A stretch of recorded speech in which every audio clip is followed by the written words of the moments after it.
नमस्कार, मैं विकास और आप देख रहे हैं दैनिक सवेरा टीवी। और आज हमारे साथ जुड़े हैं स्वच्छ भारत मिशन के वाइस चेयरमैन सुभाष चंद्र जी और नीलोखेड़ी से प्रबल दावेदार थे भाजपा की टिकट पर। मगर एक बार फिर दोबारा भाजपा ने एक हारे हुए कैंडिडेट पर अपना दाव खेला। आइए उनसे जानने को उसके बारे में क्या कहना चाहेंगे सर। पिछले बहुत समय से, लंबे समय से आप नीलोखेड़ी विधानसभा में पूरी तरह सक्रिय थे, मगर फिर दोबारा भाजपा ने एक हारे हुए कैंडिडेट पर अपना दाव खेला। मुझे अचरज है पार्टी के इस निर्णय पर, और न केवल मुझे ही बल्कि पूरे हलके के सर्व समाज को पार्टी के इस निर्णय पर हैरानी हो रही है कि कैसे इस प्रकार का निर्णय पार्टी ने केंद्रीय हो या प्रदेश स्तरीय हो, ये नीलोखेड़ी की जनता के ऊपर थोपने का काम किया। और मैं, आपने जैसे स्वयं कहा कि मैं पिछले लगभग 8-9 साल से नीलोखेड़ी में निरंतर प्रयास कर रहा हूँ। उससे पहले भी नीलोखेड़ी मेरा कर्म क्षेत्र रहा है। शिक्षक के नाते से मेरा लंबा जुड़ाव, यानी 15-16 साल का जुड़ाव नीलोखेड़ी के साथ रहा है। और इस बात को लेकर के सभी कार्यकर्ताओं में, मेरी टीम में, सर्व समाज में एक उम्मीद थी कि पार्टी मुझे मौका देगी, और मैं गंभीरता से उस पर काम कर रहा था।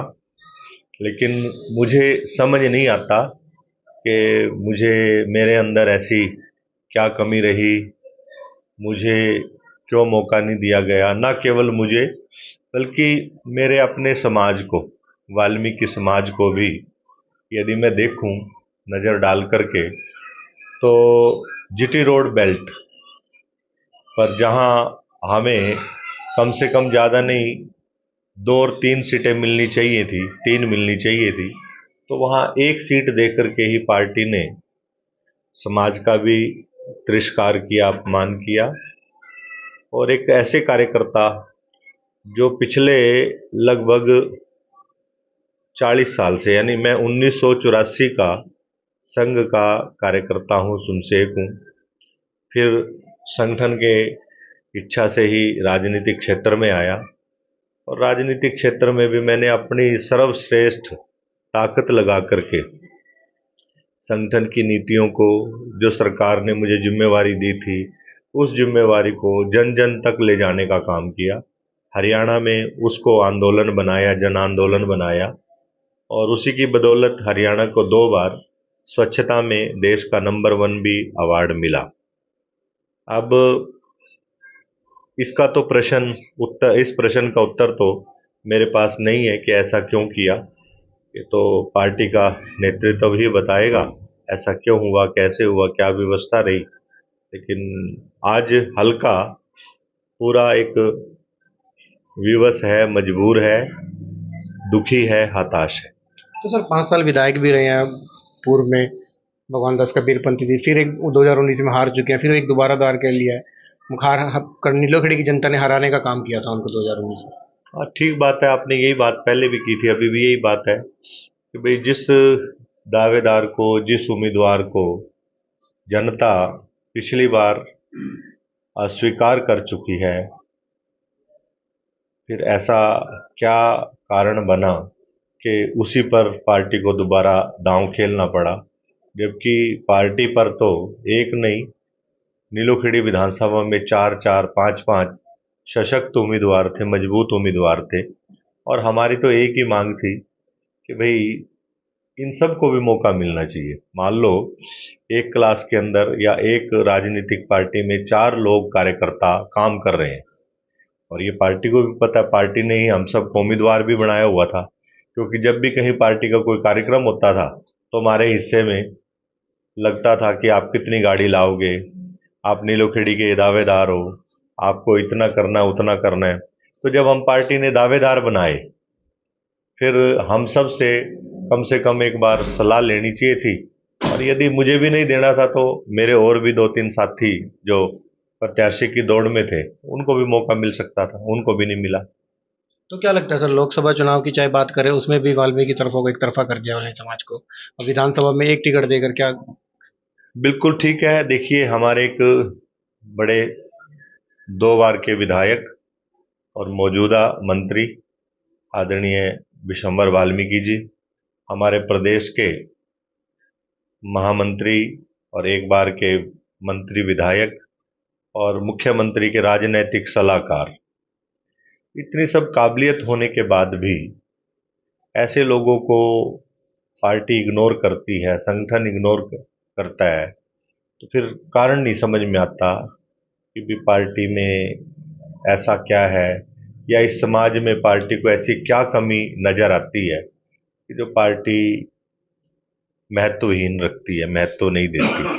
तो सर, जब तो से जबकि हमारे जो दूसरा वर्ग है, उस वर्ग को, मेरा किसी समाज विशेष पर कटाक्ष नहीं है, लेकिन ये एक समाज की भावना है, समाज का विचार है भी ऐसा एक ही समाज को, यही तो काम पहले कांग्रेस पार्टी करती रही और यही काम अब भाजपा ने शुरू कर दिया। तो ऐसा मुझे समझ में नहीं आ रहा क्या कारण है, जबकि वाल्मीकि समाज तो पूरी निष्ठा से, पूरी ईमानदारी से, जब जब भी पार्टी पर किसी भी तरह का कोई संकट आया, कोई मुसीबत आई, उसमें जी जान से खड़ा रहा, हर प्रकार से खड़ा रहा। जैसे आप किसान आंदोलन की बात करेंगे, तो किसान आंदोलन में भी मुझे अपने समाज पर गर्व है कि वाल्मीकि समाज एक ऐसा वर्ग था जिसने पार्टी के खुलेआम कार्यक्रम किए। बाकी सब समाज तो घरों से बाहर निकले ही नहीं।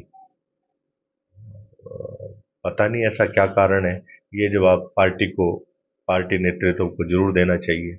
जैसे ही कल शाम को, देर शाम को पार्टी के नाम घोषित कर दिया टिकटॉक की विधानसभा के, वो उसमें बाद कई नेता भाजपा छोड़कर चले जाते हैं। तो जब इस प्रकार का अन्याय होगा तो क्या करेगा कार्यकर्ता?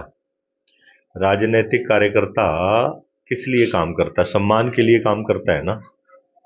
और वो केवल अपने सम्मान के लिए काम नहीं करता, वो अपने कार्यकर्ताओं के सम्मान के लिए भी काम करता है, अपनी टीम के लिए भी सम्मान के लिए काम करता है। जब उसका भी सम्मान नहीं होगा, उसकी टीम का भी सम्मान नहीं होगा, और फिर कार्यकर्ता क्या करेगा? दुखी होकर के, विचलित होकर के, परेशान होकर के अपने मन को समझाने के लिए कुछ न कुछ तो करेगा ना। तो क्या लगता है सर, आज़ाद उम्मीदवार के तौर पर उतरोगे मैदान में? देखिए, ये निर्णय मेरी टीम तय करेगी। ये निर्णय मेरा जो हलका है, जो पिछले 8 साल से जिनको मैं चलाता रहा, अब उनकी बारी है मुझे चलाने की। वो कहेंगे कि चुनाव लड़ो तो चुनाव लड़ेंगे, वो कहेंगे कि घर बैठो, घर बैठेंगे। जो निर्णय हल्का लेगा, जो निर्णय हल्के की टीम लेगी, हल्के का सर्व समाज लेगा, हल्के की जनता लेगी, तो उस निर्णय को स्वीकार करते हुए अगली राजनीति करेंगे। तो अंत में आखिरी से हमारे चैनल के माध्यम जनता से क्या कहना चाहेंगे अंत में, वोटिंग को लेकर भी? मैं आपके चैनल के माध्यम से प्रदेश की जनता को और नीलोखेड़ी विधानसभा की जनता को एक अपील करना चाहूँगा, एक आग्रह करना चाहूँगा कि आप पहले की तरह सच्चे को और झूठे को, असली को और नकली को पहचानिए। कौन आपका है, कौन आपका हित कर सकता है, कौन आपके साथ खड़ा हो सकता है। और जो ये चुनाव है, ये चुनाव मेरा जो मानना है, ये फेस का चुनाव है, संबंधों का चुनाव है, आपसी भाईचारे का चुनाव है। आप पिछला चुनाव भी देख लें कि किस प्रकार से एक सामान्य से कार्यकर्ता ने, भाजपा के ही कार्यकर्ता ने, और दोनों राष्ट्रीय पार्टी के उम्मीदवारों को हराने का काम किया। तो जब भी जनता का अपमान होगा, जनता का उपहास होगा, मजाक होगा, जनता का सम्मान नहीं होगा, तो फिर पार्टी को इस प्रकार के ही रिजल्ट मिलेंगे।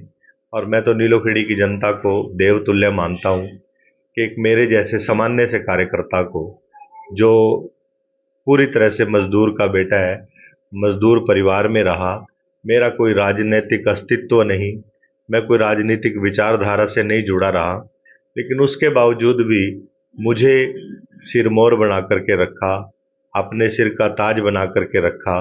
अभी 24 तारीख को ही निस्सिंग में मैंने एक बहुत बड़ा कार्यक्रम किया था और उस कार्यक्रम में लगभग 13-14 समाज के प्रतिष्ठित व्यक्तियों ने मुझे, जो हमारी शान का प्रतीक है, सम्मान का प्रतीक है पगड़ी, वो पहना करके सम्मानित किया था।